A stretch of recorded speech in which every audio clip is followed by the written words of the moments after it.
What's up, lords and ladies? Welcome back to another video on this channel. So in today's video, I decided to surround this video with a question that I get pretty often, and that would be, do snake bites hurt? Now, many of you guys may know that I have different types of snakes. I have green tree pythons, I have carpet pythons, ball pythons, and I strongly believe that each of them have their own personality. I don't believe that a snake is per se aggressive. I believe that it's more of a defense when they do bite you. So in today's video, I decided to include 3 topics also surrounding that question, and that would be how to avoid getting bit, and secondly, what to do when you do get bit, and thirdly, the different types of bites that there is when it comes to a snake. So hopefully this video will answer and will ease down a lot of fear that a lot of you guys might get when it comes to dealing with a snake that tends to bite, because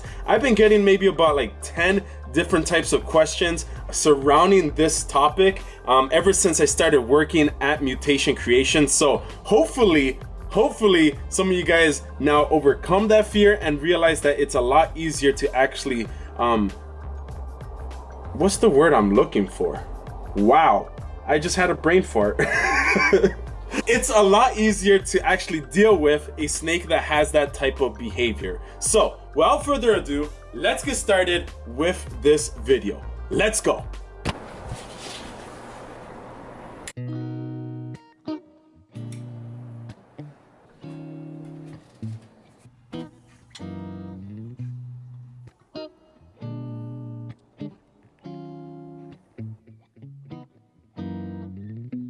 My body's your body, baby. Nobody's invited but you, baby. I can do it slow now if that's what you want. Baby, put your phone down, you should turn it off. 'Cause tonight is going down, you know it's going down. We in the flow now, don't stop. Can't keep my hands off you. Touch me right there, rock my body. I can't keep my eyes off you. My body, it's your body. I'm doing this little dance for you. Okay, so to start off, I have here my Amazon tree boa, and as you can see, she is right now in that defense posture where she wants to strike. Oh, okay, I guess she's striked. Where she is like in that S form position, and she's actually wanting to strike. Chill. Now, like I was saying at the beginning of the video, each snake that I own, I believe, have their own personality. There is some snakes, like for instance this Amazon tree boa, that is a lot more defensive than my other snakes, let's say my ball pythons. Now, with that being said, that doesn't necessarily mean that this snake is mean or aggressive. She is more of a defensive snake, you know, especially because it is daytime, they come out at night. She's not used to being handled, and I'm moving, making all this noise. She wants to bite my hand and basically tell it to back off. Notice how like my face is like so close and she hasn't really turned to my face. She sees my hand and it's moving, and then she's gonna strike. Now, I already know her personality. I know that once she's out of the enclosure, she's gonna be in that S formation and try to give me a couple of strikes. But if I just cover her face and kind of just like sandwich her in and just handle her like this, she's gonna start to move around, and look, she's not in that S formation and she does not want to bite me anymore. So this is the only thing about this Amazon tree boa that, you know, works for her. Other snakes, it would not work to put your hand right in front of them. Don't ever do that to a cobra. Don't ever do that to a carpet python. It really all depends on the snake. With her, I see that works, covering her face and just being like, hey, get off of me. Now, like I was saying at the beginning of the video, there is really a couple different types of strikes when it comes to snakes. There is that defensive, aggressive type of bite where they want to bite you because you're in front of them. Like as you can see right now, she's like curious to see what is moving in front of her. And then there's also the food response. Now usually when I'm feeding all of my snakes, the scent of mice or rat is in the air, and if I put my hand inside of the enclosure, chances are they might mistake my hand to be some rat. Or even if I owned a hamster and then I go handle this snake, chances are it might mistake my hand of being rodent. So it's gonna actually strike at it and try to like eat it. Like one example, I don't know if you guys remember, was when I was feeding my carpet python and it bit me. Oh shit, oh my goodness,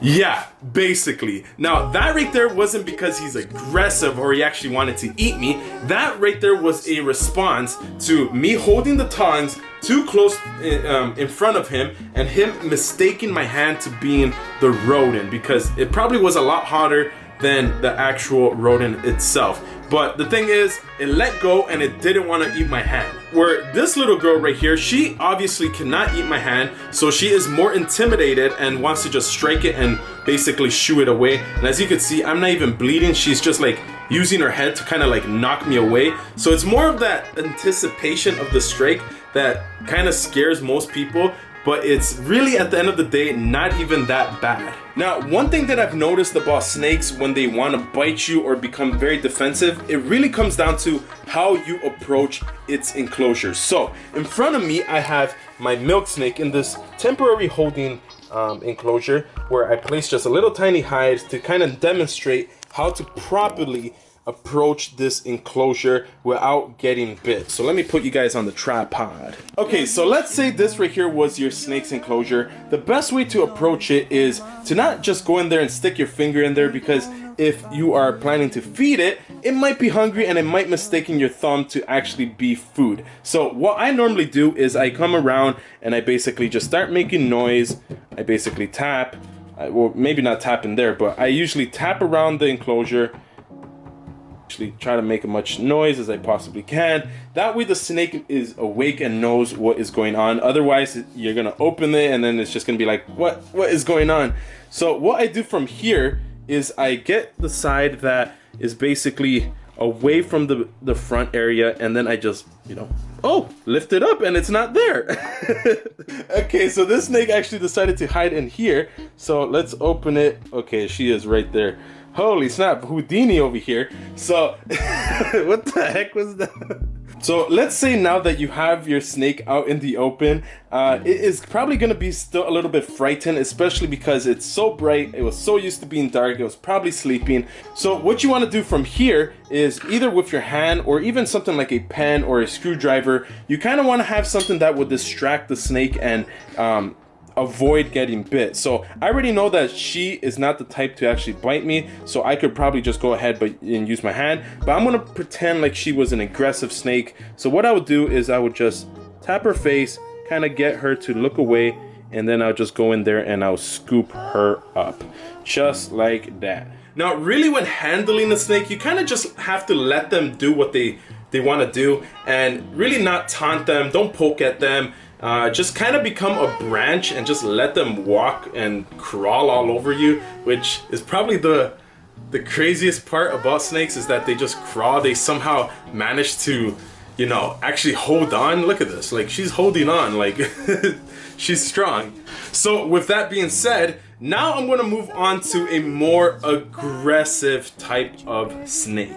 Alright, so a step up to basically this whole entire aggressive behavior when it comes to ball pythons or other snakes. The snake that I'm going to be working with right now happens to be my green tree python Mona Lisa. Now there is so much misconception when it comes to green tree pythons and how they're aggressive, how they're always going to bite you. Believe it or not, Mona Lisa over here is actually pretty tamed for a green tree python, I guess. So what I would normally do when handling this girl is that I like to always make myself be aware. I don't want to surprise her, because she's not gonna bite me out of anger. She's gonna bite me more of like, yo, who just touched me? So basically what I normally do right now is that I would go in there and I would just tap around and I'll just let her know that I am basically here. Right now she is like not even wanting anything to do with me, but sometimes she does become a little bit more like, as you can see right there, she's like, yo, don't touch me. Yo, don't touch me. But she would not bite me out of like anger. She'll bite me more of like, yo, back off. So she does tend to sometimes strike at me, but it is really rare. It mostly happens when she is hungry and she's hunting for food. So what I would normally do if I wanted to handle her because I wanted to clean is that I would just like tickle her belly. And you can see her face being like, hey, stop touching me. So right now I have her head. I'm just gonna continue to like tap her belly, and she's just gonna come right to me. Come on, girl, let's go outside. Let's go. Oh my gosh, she's using the tripod. Oh, she did not like that. So what it really comes down to is knowing your snake and knowing the personality. Oh my god. Oh my god. I guess I called for that. But at the end of the day, what you really want to do is understand the behavior, because right now she is in that striking position, and that's what I was telling you. Okay. What has gotten into you? Honestly, woo! Girl, what has gotten into you? This is what I'm talking about. Like, you need to understand your snake, because it's been a while since you've been like this. No, I'm being serious. Like, she never bites. But I guess, she is showing me right now, like, yo, you messed with the wrong girl today.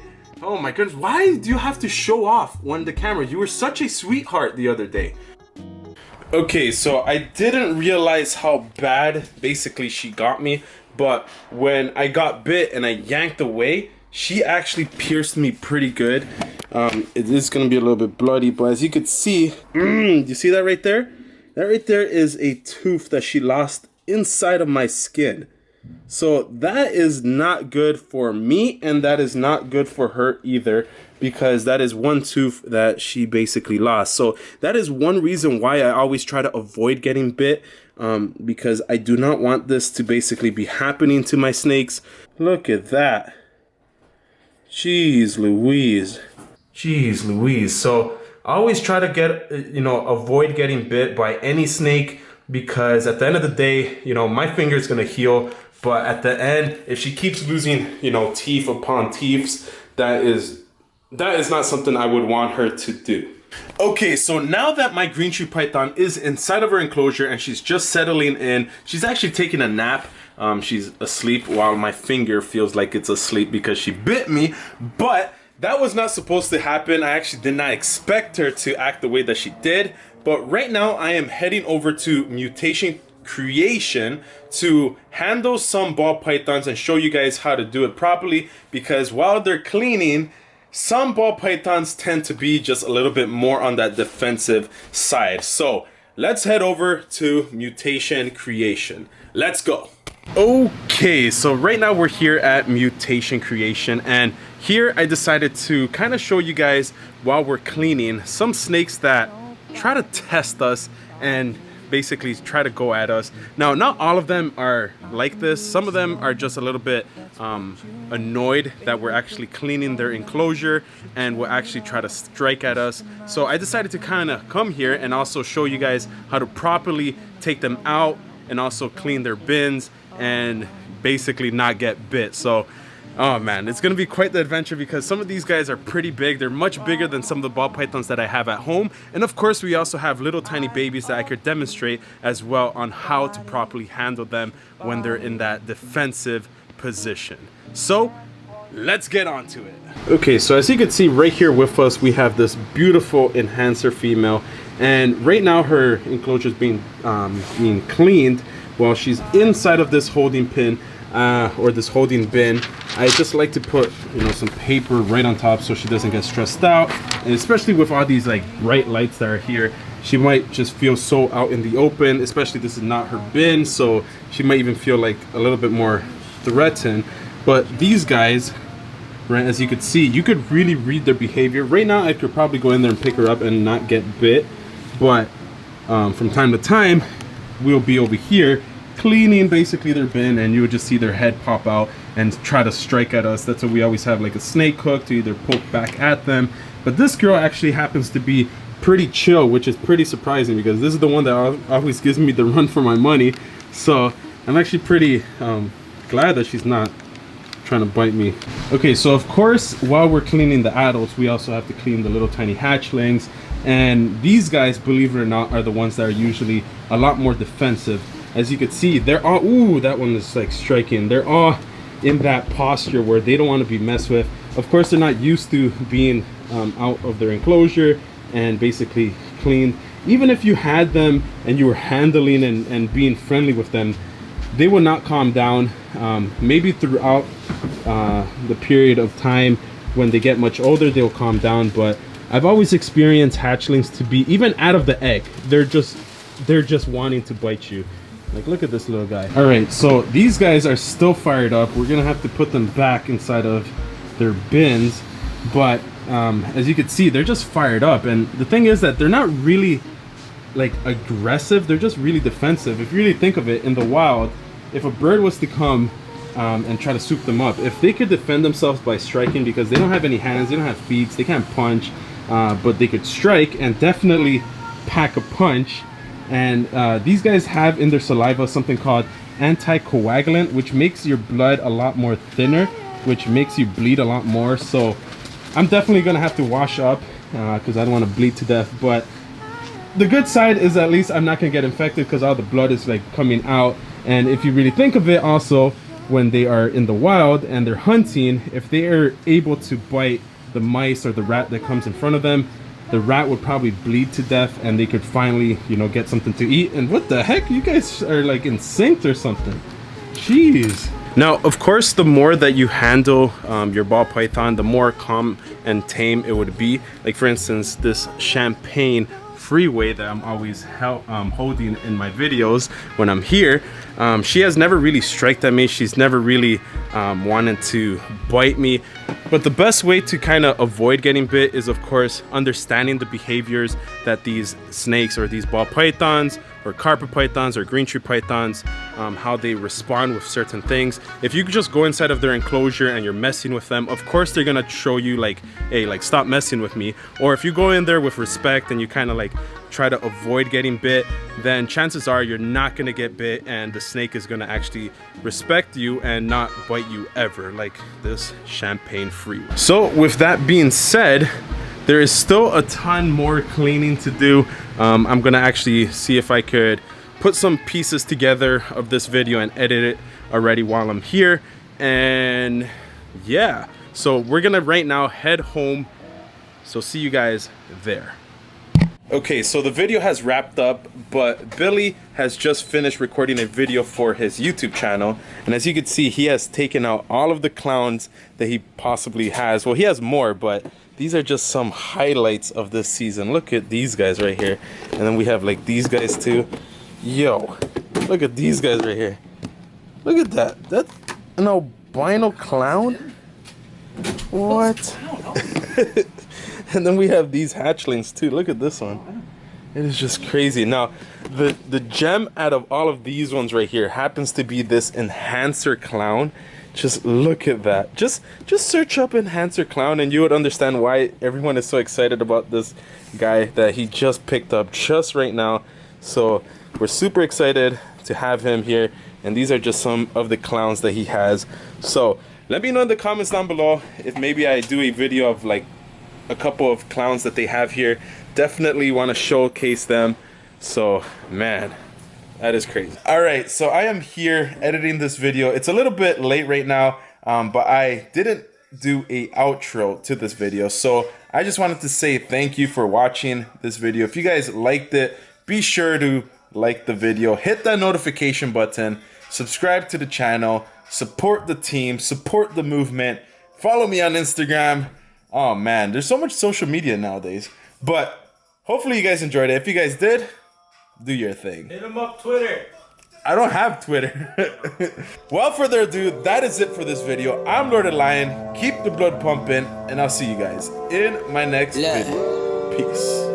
My next move to the stars, so that's mark my words. The best dude by far, I don't know what y'all heard.